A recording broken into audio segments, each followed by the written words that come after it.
140 kes baharu jangkitan COVID-19 disahkan hari ini, menjadikan jumlah keseluruhan kes jangkitan meningkat kepada 8,044 kes. Yang Berhormat Datuk Seri Setia Dr. Haji Awang Muhammad Isham bin Haji Jaafar, Menteri Kesihatan memaklumkan perkara tersebut semasa sidang media situasi terkini jangkitan COVID-19. Sidang media berlangsung di Dewan Al-Afiah Kementerian Kesihatan. Terdapat 41 tambahan kes-kes baru kepada 16 kluster aktif yang sedia ada yang merupakan kontak-kontak terdekat kepada beberapa kes positif sebelumnya. Sementara itu, terdapat 4 kluster baru telah dikesan sebagaimana yang tertera di skrin sekarang.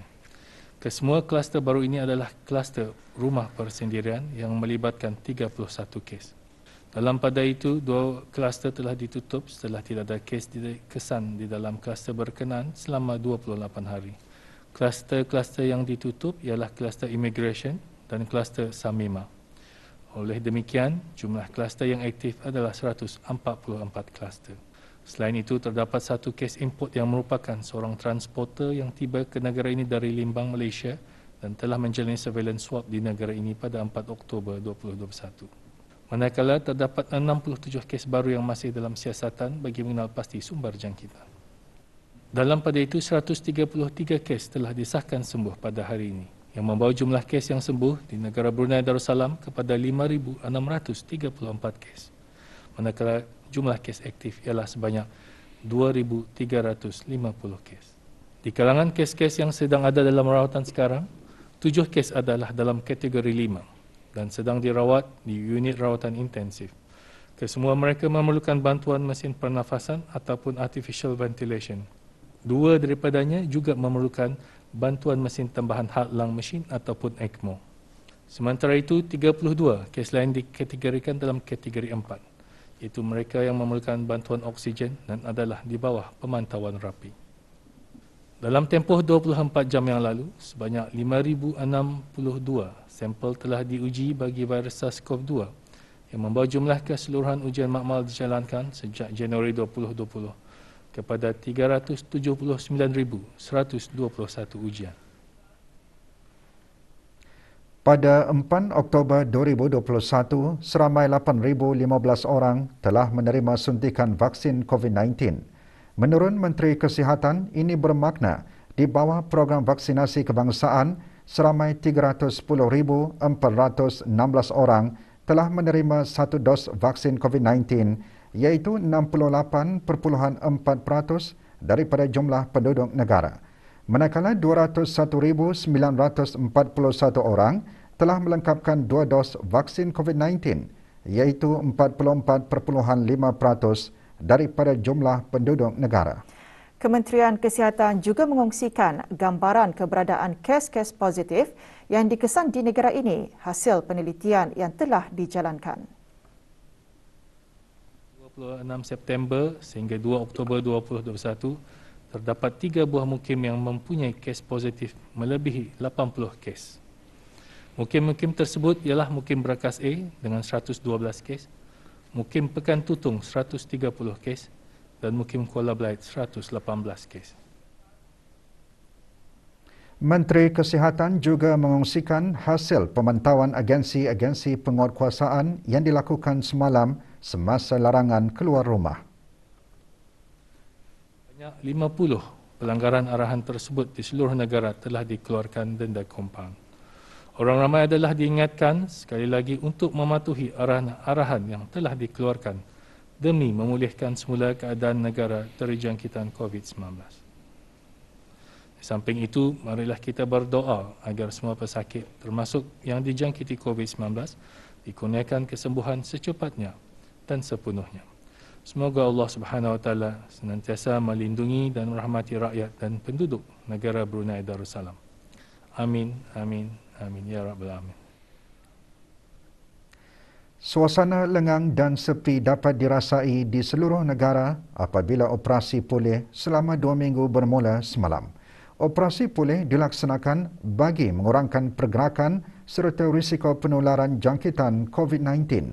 Sepanjang tempoh operasi pulih, orang ramai dikehendaki berada di tempat tinggal masing-masing pada setiap malam daripada pukul 8 malam hingga pukul 4 pagi.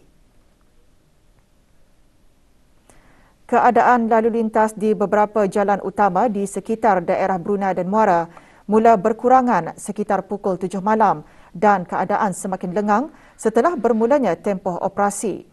Orang ramai hanya boleh meninggalkan rumah atas urusan kecemasan atau mustahak sahaja, termasuk para petugas kritikal, termasuk pekerja shift.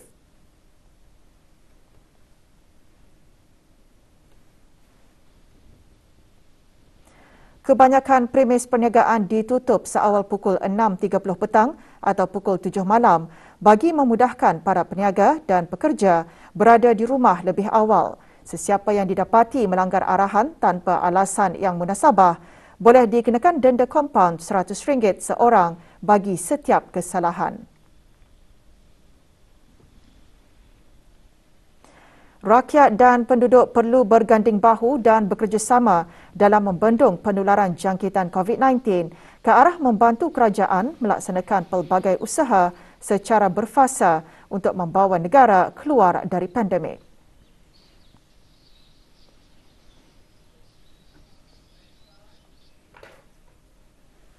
Sementara itu, operasi pulih yang dikendalikan di bawah pemantauan Pusat Koordinasi Kebangsaan menangani COVID-19 mula dilaksanakan di keempat-empat daerah semalam.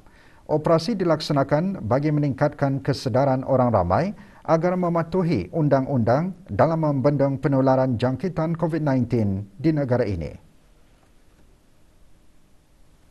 Operasi melibatkan keseluruhan agensi penguatkuasaan dan keselamatan. Penguatkuasaan yang dijalankan sepanjang operasi pulih menumpukan kepada operasi-operasi sekatan jalan raya, rondaan dan pemeriksaan mengejun di kawasan-kawasan kediaman, premis perniagaan, rumah pekerja serta penumpuan pemantauan di kawasan zon-zon merah. Operasi akan dilaksanakan secara berterusan selama 2 minggu.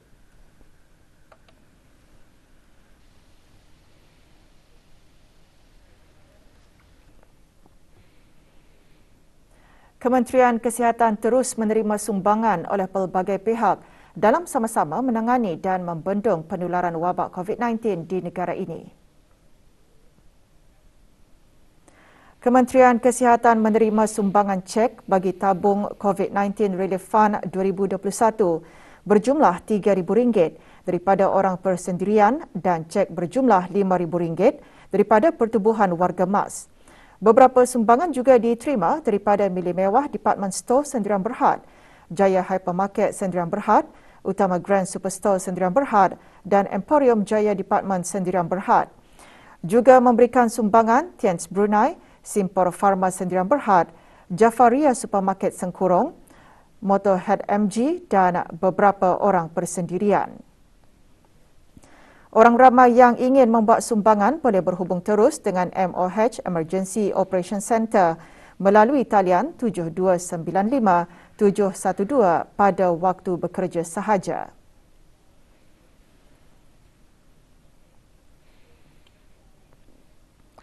Yayasan Sultan Haji Hassanal Bolkiah menganjurkan majlis doa kesyukuran sempena ulang tahun penubuhan Yayasan Sultan Haji Hassanal Bolkiah ke-29 secara maya. Bacaan surah Yasin dan doa kesyukuran dipimpin oleh Pengeran Ahmad Faris Ramadani, bin Pengeran Haji Salihuddin, Pegawai Hal Ehwal Masjid dan alumni Sultan Sekolah Yayasan Sultan Haji Hassanal Bolkiah. Majlis diteruskan dengan bacaan doa bagi memohon perlindungan kehadrat Allah Subhanahu Wa Taala supaya terus selamat daripada bala dan penyakit khususnya wabak COVID-19. Hadir yang berhormat Pihin Datuk Seri Maharaja Datuk Paduka Seri Setia Dr. Ustaz Haji Awang Abdul Aziz bin Junaid, Mufti Kerajaan selaku timbalan pengerusi kedua Jamaah Tadbir Yayasan. Juga menyertai yang berhormat Datuk Seri Setia Awang Haji Ali bin Apong, Menteri Sumber-Sumber Utama dan Pelancongan, dan yang berhormat Datuk Seri Setia Haji Awang Abdul Mukti bin Haji Muhammad Daun, Menteri di Jabatan Perdana Menteri, selaku ahli-ahli Jamaah Tadbir Yayasan serta Yang Berhormat Pihin Dato' Lela Raja Major Jeneral Bersara Dato' Peruka Sri Haji Ong Halbi bin Haji Muhammad Yusof, Menteri Pertahanan kedua selaku pengerusi lembaga pengarah yayasan.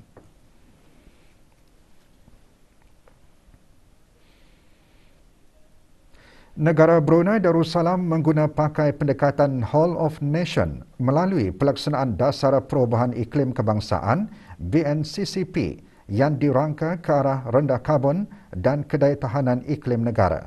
Menurut Menteri Pembangunan, ia memerlukan penerimaan dasar di pelbagai sektor serta komitmen semua pihak berkepentingan melalui perancangan dan pelaksanaan secara teliti. Dalam ucapan pada pelancaran projek jelajah pendidikan alam sekitar secara maya, Yang Berhormat Datuk Seri Setia Jurutera Awang Haji Suhaimi bin Haji Ghaffar menggariskan 10 strategi utama dalam BNCCP dan 4 daripadanya memainkan peranan dalam projek jelajah pendidikan alam sekitar yang antaranya meliputi kesedaran dan pendidikan.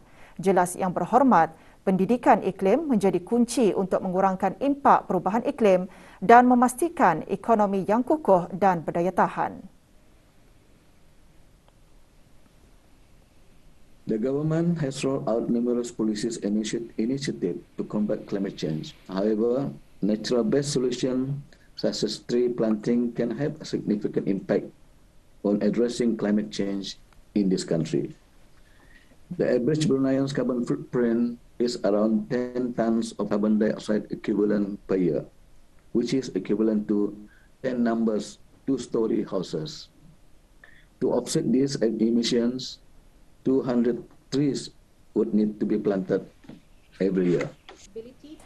Sementara itu, Yang Berhormat Dayang Khairunisa binti Awang Haji Ash'ari, Ahli Majlis Mesyuarat Negara selaku pengasas bersama Green Brunei, antara lain mengongsikan untuk memacu teknologi dan perubahan tindakan ke arah memperbaiki pelaksanaan dan kedayatahanan iklim. Pelaburan dalam pendidikan iklim perlu untuk melahirkan rakyat yang berpendidikan dan celik iklim. Projek kali kedua ini dianjurkan oleh Green Brunei dengan kerjasama Mitsubishi Corporation serta disokong oleh Kementerian Pembangunan, Kementerian Tenaga, Kementerian Pendidikan, Kementerian Sumber-Sumber Utama dan Pelancongan dan Kementerian Pengangkutan dan Infokomunikasi.